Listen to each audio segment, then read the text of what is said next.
24 नवंबर को संभल में जिस तरीके से सर्वे के दौरान हिंसा हुई, भीड़ उग्र हो गई और पत्थरबाजी करने लगी, उसके बाद से इलाके में काफी ज्यादा जो तनाव है वो बढ़ गया था। कल जुम्मे की नमाज होनी है, ऐसे में सुरक्षा व्यवस्था को लेकर पुलिस हाई अलर्ट पे है। प्रशासन जो है उसने कई सारे कदम उठाए हैं ताकि शांतिपूर्वक तरीके से कल का जो नमाज है जुम्मे का वो हो जाए। जामा मस्जिद के बाहर हम मौजूद हैं और यहाँ अगर देखेंगे तो बिल्कुल शांति यहाँ पर बनी हुई है। आप आसपास जो है वो कोई नजर नहीं आएगा। पुलिस के जवान यहाँ पर मौके पे तैनात हैं। लगातार जो पेट्रोलिंग है वो की जा रही है। पुलिस के आला अधिकारी जो है वो लगातार पेट्रोलिंग कर रहे हैं और पूरे इलाके को जो है वो देख रहे हैं। जिस तरीके से 24 तारीख को हिंसा हुई थी, पत्थरबाजी हुई थी, आगजनी हुई थी, उसके बाद से पुलिस काफी ज्यादा अलर्ट पे है। कल इस पूरे मामले में रिपोर्ट भी पेश करनी है कोर्ट के अंदर। ऐसे में कल ये पूरा का पूरा जो जुम्मे की नमाज का कार्यक्रम है वो शांति से हो जाए, इसको लेकर पुलिस जो है वो हर जो काम है वो कर रही है। हर जगह पे जो पुलिस पोस्ट है वो बना रही है। पुलिस के जवानों को बाहर डिस्ट्रिक्ट से ही बुलाया गया है, जहां उनको जो है वो यहां पर स्थापित किया जाएगा ताकि जो पूरा लॉ एंड ऑर्डर सिचुएशन है उसको सुचारू रूप से चलाने में किसी तरीके से कोई दिक्कत ना हो। इसके अलावा ये भी बताया गया है कि कल जब जुम्मे की नमाज होगी, कल शाम तक इंटरनेट सेवाएं जो हैं वो बाधित रहेंगी, उनको बंद किया गया, सस्पेंड किया गया है और उसके बाद हालात को देखते हुए धीरे धीरे करके जो इंटरनेट सेवाएं हैं उनको भी चलाया जाएगा। इसके अलावा मार्केट खुले हैं आज, बिल्कुल कल भी जो मार्केट है वो खुले हुए थे। लोग बाहर निकल रहे थे, अपने घरों से शॉपिंग कर रहे थे, दुकानदार अपनी दुकानें खोल रहे थे। हालात धीरे धीरे करके सामान्य हो रहे हैं। कल जो है वो जुम्मे की नमाज होनी है, उसको लेकर जो पुलिस अलर्ट पे है। कल तक 27 लोगों की गिरफ्तारी थी, लेकिन कल जो शाम में एक और जो गिरफ्तारी है फरहत की गई। अब जो कुल आंकड़ा है गिरफ्तारी का वो बढ़ के 28 हो गया है और भी लोगों की पहचान की जा रही है। 100 से अधिक लोग अभी रडार पे हैं जिनका फोटो पोस्टर रिलीज किया गया है और उसके बाद जो पुलिस की कोशिश है वो ये है कि सीसीटीवी के आधार पे जो भी पहचाने जा रहे हैं उनको गिरफ्तार करें और उनके ऊपर कार्रवाई करें। सर, जो फ्लैग मार्च चल रहा है, सर क्या सुरक्षा व्यवस्था को लेकर फ्लैग मार्च चल रहा है? सुरक्षा सुदृढ़ की गई है, फोर्स तैनात है, पर्याप्त फोर्स लगाई गई है। सभी इवेंट हम सकुशल निपटाने के प्रतिबद्ध हैं। पूरी तरह शांत रहेगी ये हम सुनिश्चित कर रहे हैं। तो जिन क्षेत्रों में फ्लैग मार्च किया गया है, क्या सुरक्षा कारण पूरी तरह से देखा जा रहा है? पूरी हर जगह शांति है और प्रत्येक बिंदुओं पर फोर्स लगी है। कल के इवेंट को और आगे में भी सभी तैयारियों को सुनिश्चित किया जा रहा है और सकुशल कल नमाज अदा की जाएगी। संभल में रविवार को हिंसा हुई, पत्थरबाजी हुई, जिसमें अब तक 27 लोगों को गिरफ्तार किया गया है, जिसमें 3 महिलाएं भी शामिल हैं, जिसमें नजराना का भी नाम है। नजराना के घर पे हम मौजूद हैं, उनकी मां हमारे साथ हैं और ये देखिए ये तमाम घर जो है इस पे आपको ताले नजर आएंगे। नजराना की जो अम्मी है वो हमारे साथ हैं, उन्हीं से हम बात करते हैं। जी अच्छा अम्मी, एक बात बताइए, नजराना की आप माँ हैं, क्या हुआ था उस दिन?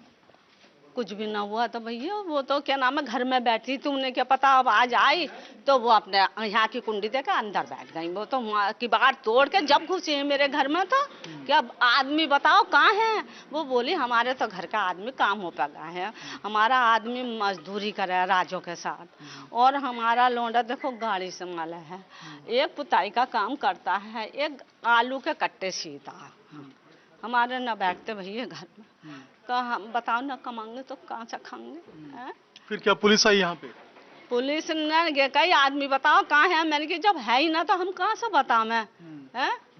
जब हम देखते या क्या नाम हमारे सामने आते या कोई बात होती हम जब तो बताते, जब हमने देखा ही ना बेटे तो हम कहाँ से बताएंगे? बता। तो फिर लेके चली गई नजराना को? हाँ, इन्हें भी लेके गई और हमारी लौंडिया को भी खींच के ले गई, बहू को भी खींच के ले जा रही। तो एक बोला अरे चचा जरा सा बच्चा इसे छोड़ो, इसे लेके जाओ, इसे खींचो बच्ची को। और मैं नहीं थी अंकल बेटे, मैं वहाँ को गई थी क्या नाम है नंद के घर को, जब भी निकल के गई, मुझे क्या पता थी ऐसी क्या ऐसा हो जाएगा।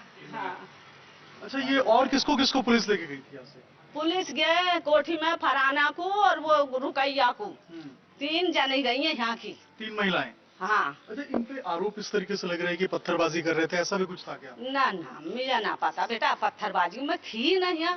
और मेरी बेटी ने, मैंने पूछा क्या क्यों आई क्यों बड़ी, तो बोली क्या नाम है अम्मी यहाँ लड़ाई हो रही थी। बोले क्या नाम है वो हमने कुंडी दे ली। हाँ वो तो बाहर डर पाँव का डर रही थी, तो यहाँ की कुंडी देकर अपने भीतर पड़ गई, वहाँ की भी कुंडी दे ली, यहाँ की लात हमारी घूंस मारे।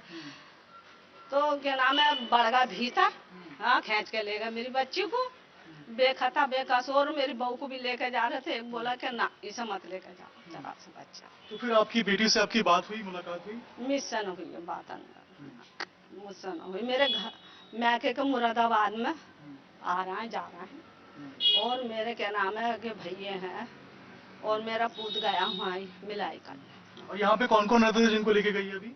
फराना और रुकैया। फरहाना, रुकैया और हाँ। आपकी बेटी नजराना, नजराना, इन तीनों को लिए? हाँ हाँ। तो ये वो घर है, और देखिए यहाँ पे जो फरहाना और रुकैया है उनका घर है, और नजराना की ये अम्मी थी। यहाँ भी अगर आप देखेंगे तो ताला लगा हुआ है फरहाना के घर पे और रुकैया के घर पे, और यहाँ पे बिल्कुल शांत नजर आएगा। जो आरोप लगे हैं इनके ऊपर वो ये हैं कि पत्थरबाजी के दिन, जिस दिन रविवार के दिन सर्वे की टीम पहुंची थी शाही जामा मस्जिद में वहाँ पे सर्वे करने के लिए, और वहाँ पे गए थे ये, उस दिन ये पत्थरबाजी हुई थी, ये आरोप लग रहे हैं। परिवार के सदस्य बता रहे हैं कि मुरादाबाद में गए हुए हैं, और यहाँ देखिए आप ताले नजर आएंगे। पुलिस का कहना है कि मामले की जांच कर रहे हैं। हाँ, बहुत नुकसान हुआ, इनके घर में भी तोड़ फोड़ हुई, गे भी मिलाई करने गई है अपनी दौरानी है कि जिठानी इनकी, और गे भी मिलाई करने गई है। हाँ सब थी, सुबह सब बैठी थी बाहर ही, और अभी सब लोग अपना काम कर रही थी। हाँ। तो ये नजराना की अम्मी हैं और बता रही हैं कि किस तरीके से उस दिन ये पूरा घटनाक्रम हुआ। पुलिस का कहना है कि वो मामले की जांच कर रही है, देखना होगा क्या कुछ निकल के सामने आता है। हमारे साथ जमीयत उलेमाए हिंद से मौलाना महमूद मदनी साहब हैं, उनसे बात करेंगे। सर, संभल को लेकर के अब सियासत शुरू हो चुकी है, संवेदना की बजाय सियासत शुरू हो चुकी है, तमाम सियासी दल अपने अपने तरफ से दलीलें दे रहा है।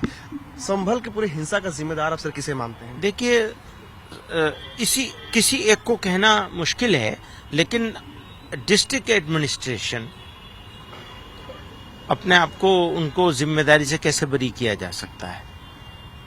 जिस तरह वो नोटिस हुआ और उसके बाद घंटों और मिनटों के अंदर उसका सर्वे कराने के लिए तैयारी हो गई, और जो रवैया था उसको कैसे खारिज किया जा सकता है? और हमने इसीलिए सुप्रीम कोर्ट चीफ जस्टिस को लेटर भी लिखा है कि प्लेसेस ऑफ वर्शिप एक्ट मौजूद है, उसके बावजूद ये सारे काम चल रहे हैं और कोर्ट तमाशा देख रहा है।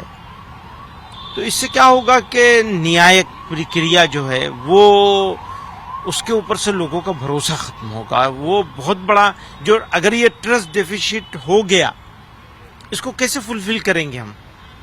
तो ये मुल्क का बहुत बड़ा नुकसान होने का खतरा हम महसूस कर रहे हैं। सिर्फ एक इंसिडेंट की बात नहीं है, ओवरऑल एटीट्यूड की बात है। तो देखिए क्या होता है। जिस तरह के वीडियोज दिखाई पड़ रहे थे, जिस तरह के फुटेज दिखाई पड़ रहे हैं, कई तरह के सवाल उठ रहे हैं, जिसमें एक बड़ा सवाल यह भी हर जगह उठ रहा है कि ये जिस तरह से पत्थरबाजी हुई है पुलिस के ऊपर, वहां पर जिस तरह की घटना हुई है, तो क्या इसे लेकर के पहले से इस तरह की तैयारियां थी? क्योंकि तमाम तरह के सवाल उठ रहे हैं कि पत्थर अचानक से इतने कहां से आए। देखिए, ये बात कि पत्थर कहां से आए, किसने किया, किसने नहीं किया, जो भी सिचुएशन हुई है, इसके लिए डिस्ट्रिक्ट एडमिनिस्ट्रेशन को जिम्मेदारी से आप बरी कैसे कर सकते हैं किसी एक को कह करके कि साहब पत्थर जमा कर रखे थे, पत्थर मार रहे थे? ये क्यों नहीं देखते हैं आप कि एक नोटिस होता है और चंद घंटों के अंदर ये उसके ऊपर एक्शन अमल दरामद हो जाता है और पीसफुली हो जाता है?